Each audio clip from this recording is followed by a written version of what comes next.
So, hello mga kalisten. Ayan, may nag-suggest sa ating mga pelisitas na para daw maiwasan yung sobrang init. Ayan, so tanggalin na daw yung mga duyan nila kasi daw ito ay pang winter lang. Ayan, pang sa malamig lang na panahon mga kalisten.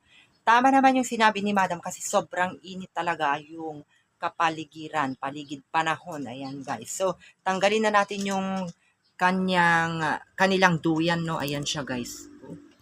Ayan, tanggalin na natin.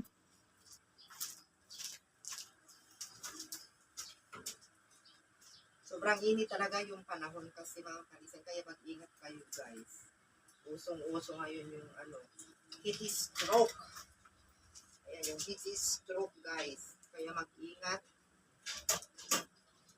Tsaka, dapat na, ay, Feliz. Kiara, wag mo ano.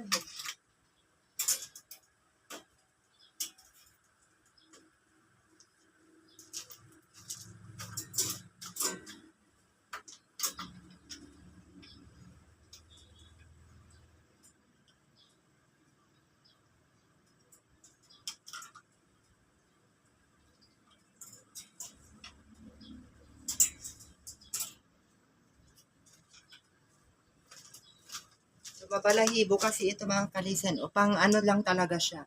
At para malabhan ko na rin, sobrang init yung panahon talaga. So, ayan sila, ayan. So, tinatanggal ko din yung paglagyan ng tali nila minsan. Pero, kaya ako hindi na tinatanggal tuwing pumapasok sila sa cage kasi sobrang nahihirapan ako maglagay yung kanilang paglagyan ng tali. At dapat daw naka-intact yung kanilang inumin. At mayroon pang suggest si ma'am na ano daw, punasan daw. Oo, tama po yun. Hinihilamusan ko sila ganyan. Pero yung total, hindi ko na kailangan magpakulo ng maligamgam na tubig. Kasi yung galing sa gripo, yung unang bukas mo, sobrang init pa. Dinaig pa ng napakuluan. So, nilalagyan ko ng malamig yon kasi sobrang init naman. Baka daw mabigla naman pag sobrang mainit o malamig yung tubig. So, lukewarm lang talaga. Yun yung sinabi ni Madam sa ating comment section. So, yun ang ginagawa ko guys. Kahit pa nung hindi sinabi si Madam, hindi ko lapo kasi ina-update kasi ang dami namin ginagawa dito. Kasi simula nung dumating ako galing bakasyon, ayan, nagpatrabaho ng ating mga bossing dito. Nagpabarnis sila, ganyan. So, hindi ko rin agad-agad ma-update kayo mga kalisen. Pero ginagawa ko talaga off camera. Yun lang, walang update. So, ayan, hinihilamusan ko silang ganyan. Minsan sinusukla-suklay ko din sila ng ating mga felicitas. So, ayan po sila. Ayan sila. So, hindi ko na tinanggal dyan mga kalisen ha. Baka sasabihin na naman ng iba. Naku, bakit mayroon na naman yan? Sa gabal lang yan. Sasabihin naman nila ng iba. Pero, sobra akong hanga kay Madam. Napakaganda at napaka-inspired talaga yung kanyang comment mga kalisen. Kaya, ayun.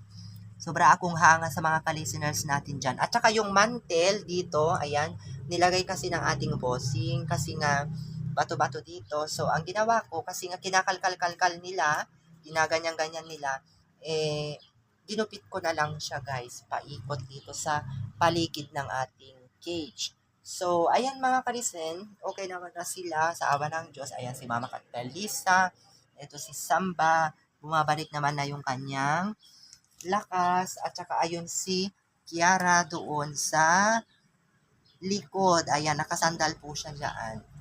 At eto, bukas naman itong pintuan para papasok yung hangin. At syempre, minsan nag-electric pan naman tayo mga kalisen. So, ayan, wag na kayong mag-alala mga kalisteners natin dyan na nag-aalala sa ating kalagayan ng ating Felicita. So, ayan lamang guys, mag-ingat po tayong lahat, uminom ng maraming tubig, pag lumabas, magdala ng payong. Pero hindi ako nagdadala ng payong, kaya sa gabal kasi pag marami kang bit-bit. Bye-bye mga kalisen, mag-ingat po tayong lahat.